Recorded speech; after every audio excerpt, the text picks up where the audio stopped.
पूरा भारत वर्ष में साधु सन्थ मान द्वारा ये जो आंदोलन रखाई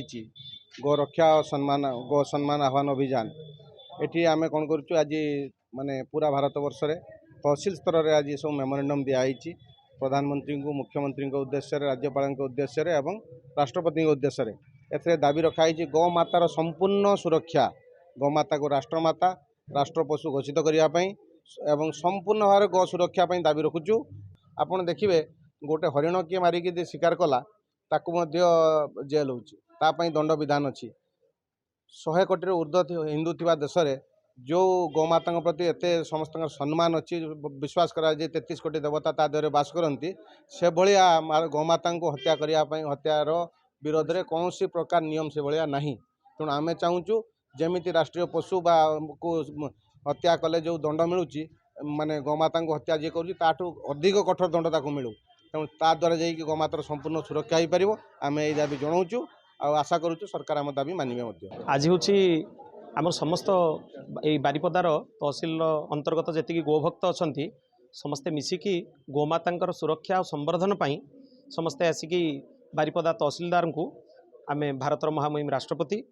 माननीय प्रधानमंत्री महामहिम राज्यपाल ओडिशार एवं ओडिशार मुख्यमंत्री दाबीपत्र प्रदान करिछु। गावः विश्वस्य मातर गोमाता होचंती संपूर्ण विश्वर समस्त प्राणी मानकर माता एवं मातर सर्वभूतानां गावः सर्वसुखप्रदां समस्त चराचर जीवजंतुंकर माँ होचंती भगवती गोमाता पृथ्वी मातांकर आध्यात्मिक स्वरूप होचंती गोमाता तेणु गोमाता उपरे अत्याचार माने ये सीधा सड़क पृथ्वी उपरे अत्याचार एवं ता द्वारा पर्यावरण में भी अनेक प्रकार असुविधा सृष्टि होउची एवं धीरे धीरे पृथ्वी ध्वंसाभिमुखी होगी जाउची। तेणु संपूर्ण सनातन संस्कृति तरफ दलमत निर्विशेष समस्त संगठन निर्विशेष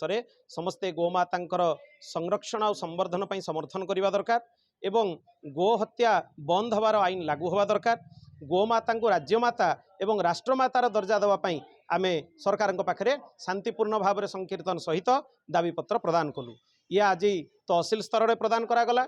एवं 2.5 मास समय आम गो सेवक मैंने अपेक्षा कलु। जदि सरकार आमर दाबी शुणी नियंती तेबे तांको धन्यवाद पत्र पुनश्च देवाई आम आसिक समस्ते उपस्थित हबु ये।